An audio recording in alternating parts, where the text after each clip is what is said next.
Olá, turma, tudo bem? Bora lá para nossa leitura. Mais um dia com o Senhor, com a palavra. Vamos seguir. Estamos dentro do livro de Isaías, semana 31, dia 3. Hoje é quarta-feira, dia 24 de julho de 2024, e nós vamos seguir aqui. Hoje a gente vai ver Isaías 37, 38, 39 e os Salmos 76. Então, Isaías 37, versículo 1, vamos começar. Quando o rei Ezequias soube disso, rasgou suas vestes, vestiu pano de saco e entrou no templo do Senhor. Depois enviou o administrador do palácio, Eliaquim, o secretário Sebna e os chefes dos sacerdotes, todos vestidos de pano de saco, ao profeta Isaías, filho de Amós, com esta mensagem: Assim diz Ezequias: hoje é dia de angústia, de repreensão e de vergonha, como quando uma criança está a ponto de nascer e não há forças para dá-la à luz. Talvez o Senhor, o seu Deus, ouça as palavras do comandante de campo, a quem o seu senhor, o rei da Síria, enviou para zombar do Deus vivo, e que o Senhor, o seu Deus, o repreenda pelas palavras que ouviu. Portanto, ore pelos remanescentes pelo remanescente que ainda sobrevive. Quando os oficiais do rei Ezequias vieram a Isaías, este lhe respondeu: Diga a seu senhor, assim diz o Senhor: não tenha medo das palavras que você ouviu, das blasfêmias que os servos do rei da Síria falaram contra mim. Porei nele um espírito para que, quando ouvir uma certa notícia, volte à sua própria terra, e ali farei com que seja morto a espada. Quando o comandante de campo soube que o rei da Síria havia partido de Lax, retirou-se e encontrou o rei lutando contra Libna. Ora, Senaqueribe foi informado de que Tiraca, o rei da Etiópia, saíra para lutar contra ele. Quando soube disso, enviou mensageiros a Ezequias com esta mensagem: Digam a Ezequias, rei de Judá: não deixe que o Deus no qual você confia o engane quando diz: Jerusalém não será entregue nas mãos do rei da Síria. Com certeza você ouviu o que os reis da Síria têm feito a todas as nações e como as destruíram por completo. E você acha que se livrará? Acaso os deuses das nações que foram destruídas pelos meus antepassados os livraram? Os deuses de Gozã, de Arã, de Rezef e dos descendentes de Éden que estavam em Telazar?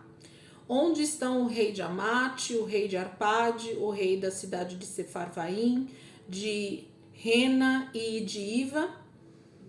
Ezequias recebeu a carta das mãos dos mensageiros e a leu. Então subiu ao templo do Senhor, abriu-a diante do Senhor e orou: Senhor, Deus dos exércitos, Deus de Israel, cujo trono está entre os querubins, só tu és Deus sobre todos os reinos da terra. Tu fizeste os céus e a terra. Dá ouvido, Senhor, e ouve. Abre os teus olhos, Senhor, e vê. Escuta todas as palavras que Senaqueribe enviou para insultar o Deus vivo. É verdade, Senhor, que os reis assírios fizeram de todas essas nações e de seus territórios um deserto. Atiraram os deuses delas no fogo e os destruíram, pois em vez de deuses não passam de madeira e pedra, moldados por mãos humanas. Agora, Senhor nosso Deus, salva-nos das mãos dele, para que todos os reinos da terra saibam que só tu, Senhor, és Deus.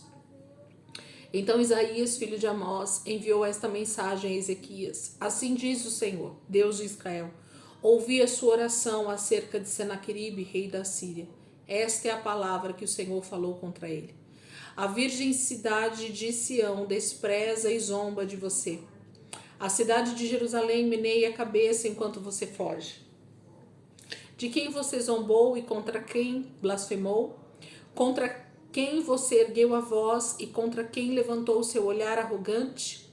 Contra o Santo de Israel. Sim, você insultou o Senhor por meio dos seus mensageiros, dizendo: com carros sem conta subi aos mais elevados e inacessíveis cumes do Líbano. Derrubei os seus cedros mais altos, os seus melhores pinheiros. Entrei em suas regiões mais remotas, na melhor parte de suas florestas. Em terras estrangeiras cavei poços e bebi água. Com as solas dos meus pés sequei todos os riachos do Egito. Você não sabe que há muito eu já o havia ordenado, que desde os dias da antiguidade eu o havia planejado? Agora eu o executo e faço você transformar as cidades fortificadas em montões de pedra. Os seus habitantes, já sem forças, desanimam-se e envergonhados. São como pastagens, como brotos tenros e verdes, como capim no terraço, queimado antes de crescer. Eu, porém, sei onde você está, quando sair e quando retorna, quando sai e quando retorna, e quando você se enfurece contra mim. Sim, contra mim você se enfurece, o seu atrevimento chegou aos meus ouvidos. Por isso, porei o meu anzol em seu nariz e o meu freio em sua boca, e o farei voltar pelo caminho por onde veio. A você, Ezequias, darei este sinal. Neste ano vocês comerão do que crescer por si, e no próximo o que daquilo brotar. Mas no terceiro ano semeiem e colham, plantem vinhas e comam o seu fruto. Mais uma vez um remanescente da tribo de Judá lançará raízes na terra, e se encherão de frutos os seus ramos. De Jerusalém sairão sobreviventes e um remanescente do monte Sião. O zelo do Senhor dos exércitos realizará isso. Por isso, assim diz o Senhor acerca do rei da Síria: ele não entrará nesta cidade, não atirará aqui uma flecha sequer.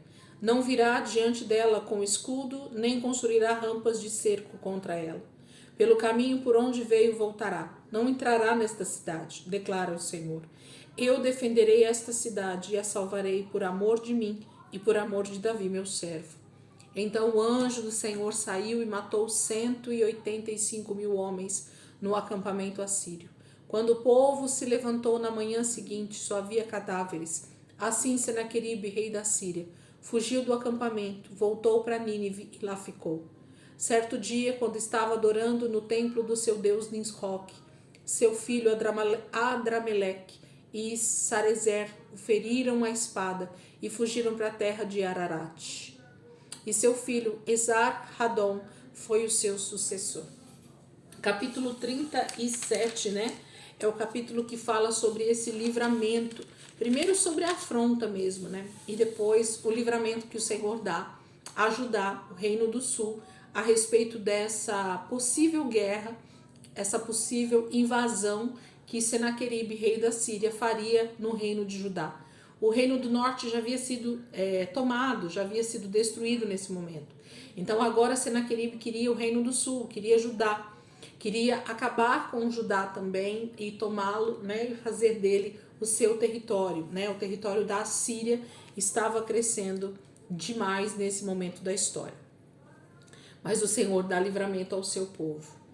38. Naqueles dias, Ezequias ficou doente à beira da morte. O profeta Isaías, filho de Amós, foi visitá-lo e lhe disse: assim diz o Senhor, ponha a casa em ordem, porque você vai morrer, você não se recuperará. Ezequias virou o rosto para a parede e orou ao Senhor. Lembra-te, Senhor, de como tenho te servido com fidelidade, com devoção sincera, e tenho feito o que tu aprovas. E Ezequias chorou amargamente. Então a palavra do Senhor veio a Isaías: vá dizer a Ezequias, assim diz o Senhor, o Deus de seus antepassados Davi. Ouvi sua oração e vi suas lágrimas, acrescentarei 15 anos à sua vida. E eu livrarei você e esta cidade das mãos do rei da Síria. Eu defenderei esta cidade. Este é o sinal de que o Senhor fará o que prometeu. Farei a sombra do sol retroceder os 10 graus que ela já cobriu na escadaria de Acás. E a luz do sol retrocedeu os 10 degraus que tinha avançado. Depois de recuperar-se desta doença, Ezequias, rei de Judá, escreveu o seguinte: eu disse, no vigor da minha vida, tenho que passar pelas portas da sepultura e ser roubado do restante dos meus anos? Eu disse, não tornarei a ver o Senhor na terra dos viventes. Não olharei mais para a humanidade, nem estarei mais com os que agora habitam neste mundo. A minha casa foi derrubada e tirada de mim, como se fosse uma tenda de pastor. A minha vida foi enovelada, como faz o tecelão. E ele me cortou como um pedaço de tecido. Dia e noite foi acabando comigo. Esperei pacientemente até o alvorecer, mas como um leão ele quebrou todos os meus ossos. Dia e noite foi acabando comigo. Gritei como um andorinhão, como um tordo. Gemi como uma pomba chorosa. Olhando para os céus, enfraqueceram-se os meus olhos. Estou aflito, ó Senhor. Vem em meu auxílio. Mas que posso dizer? Ele falou comigo e ele mesmo fez isso. Andarei humildemente toda a minha vida por causa desta aflição da minha alma. Senhor, por tais coisas os homens vivem, e por elas também vive o meu espírito. Tu me restauraste a saúde e deixaste-me ver. Foi para o meu benefício que tanto sofri. Em teu amor me guardaste da cova da destruição, lançaste para trás de ti todos os meus pecados. Pois a sepultura não pode louvar-te, a morte não pode cantar o teu louvor. Aqueles que descem à cova não podem esperar pela tua fidelidade. Os vivos, somente os vivos te louvam, como hoje estou fazendo. Os pais contam a tua fidelidade a seus filhos. O Senhor me salvou. Cantaremos com instrumentos de corda todos os dias de nossa vida no templo do Senhor. Isaías dissera: apliquem um emplasto de figos no furúnculo e ele se recuperará. Ezequias tinha perguntado: qual será o sinal de que subirei ao templo do Senhor? Capítulo 38 fala dessa doença, do rei Ezequias. Nesse momento da história ele se torna um moribundo, um doente, e está à beira da morte, a palavra fala. Quando ele cita aqui no meio do capítulo 38, a partir do versículo 9, ele vai falando que ele está a ponto de morrer realmente, que a sepultura é o lugar que o aguarda, Mas aí do 16 em diante ele fala que o Senhor o restaurou. O Senhor fez viver novamente, E é por isso que ele está feliz, é por isso que ele se alegra, é por isso que ele chama a todos para cantar com ele a fidelidade de Deus, Mas a gente sabe que o nosso fim, infelizmente, é a sepultura, é a morte. Mas somos felizes porque sabemos que haverá um dia em que nós então estaremos com ele novamente, ressuscitaremos para a vida eterna, E essa é a alegria do justo, essa é a alegria daquele que confia no Senhor, Isaías dá uma receita, para essa doença de Ezequias nesse momento a respeito do emplasto de figos, Então algumas pessoas citam inclusive sobre essa passagem falando desse detalhe da receita aqui, Capítulo 39, é o nosso último texto de hoje. Naquela época, Merodach-Baladã, filho de Baladã, rei da Babilônia, enviou a Ezequias cartas e um presente, porque soubera de sua doença e de sua recuperação. Ezequias recebeu com alegria os enviados e mostrou-lhe o que havia em seus depósitos: a prata, o ouro, as especiarias, o óleo fino, todo o seu arsenal e tudo o que se encontrava em seus tesouros. Não houve nada em seu palácio ou em todo o seu reino que Ezequias não lhes mostrasse. Então o profeta Isaías foi ao rei Ezequias e perguntou: o que aqueles homens disseram e de onde vieram? De uma terra distante, Ezequias respondeu. Eles vieram da Babilônia para visitar-me. E o profeta perguntou: o que eles viram em seu palácio? E Ezequias respondeu: viram tudo o que há em meu palácio. Não há nada em meus tesouros que não lhes tenha mostrado. Então Isaías disse a Ezequias: ouça a palavra do Senhor dos Exércitos. Um dia, tudo o que há em seu palácio, bem como tudo o que os seus antepassados acumularam até hoje, será levado para a Babilônia. Nada ficará, diz o Senhor. E alguns de seus próprios descendentes serão levados e se tornarão eunucos no palácio do rei da Babilônia. É boa a palavra do Senhor que você falou, Ezequias respondeu, pois pensou: haverá paz e segurança enquanto eu viver. Capítulo 39 fala desse momento da doença, de Ezequias, mas que foram enviados, descendentes, filhos ali do rei da Babilônia, e eles chegando lá, Ezequias se sente tão honrado pela visita desses ilustres ali da Babilônia, que provavelmente já era um reino que estava em destaque nessa época, e ele mostra todo o seu palácio, e ele mostra toda a sua riqueza, e ele mostra todo o seu poder bélico, o arsenal de armas que Ezequias tinha. Isso é típico de um rei que quer se vangloriar, de que quer mostrar que é o Todo-Poderoso. E Ezequias, infelizmente, comete um erro, dessa maneira de se portar, infelizmente. E a palavra do Senhor vem para ele dizendo que é a Babilônia que vai tornar Judá, então, um lugar totalmente escravizado, né? Levaram toda a riqueza que foi vista ali naquele palácio.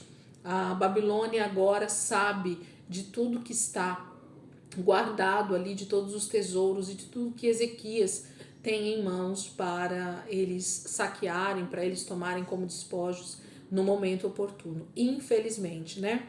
Essa passagem de Isaías 39 mostra essa maneira errada que Ezequias mostra nesse momento todo o seu reino, todo o seu poder ali, né? Toda a sua riqueza. A riqueza, na verdade, de Israel, no reino de Judá. Vamos para Salmo 76, é o texto agora para a gente finalizar aqui. Salmos de número 76. A gente tem alguns salmos ainda nesses próximos dias, mas são praticamente os últimos, porque a gente já vai entrar depois nos últimos profetas, né? E já em seguida no Novo Testamento. Salmo 76 diz assim: Em Judá, Deus é conhecido, o seu nome é grande em Israel. Sua tenda está em Salém, o lugar da sua habitação está em Sião. Ali quebrou ele as flechas reluzentes, os escudos e as espadas, as armas de guerra. Resplendes de luz, és mais majestoso que os montes cheios de despojos.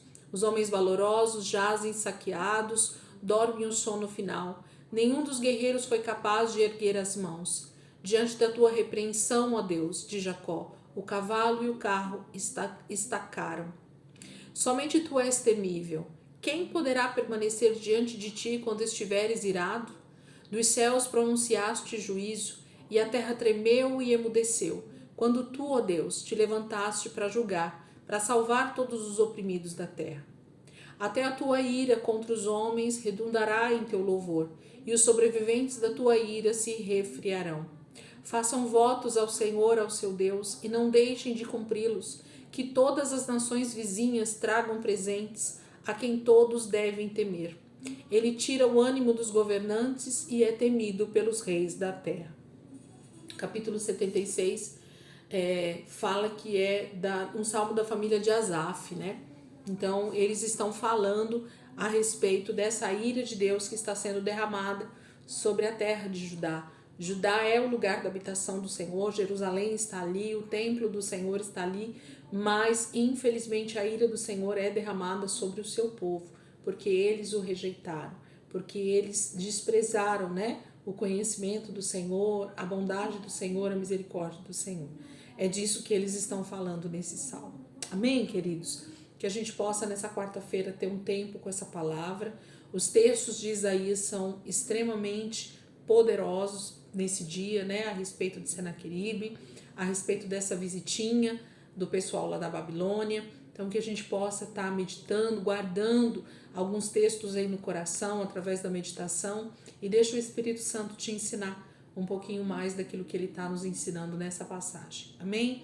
Deus abençoe, ótimo dia aí para vocês. Amanhã a gente volta lá para Isaías, a partir do capítulo 40. Deus abençoe.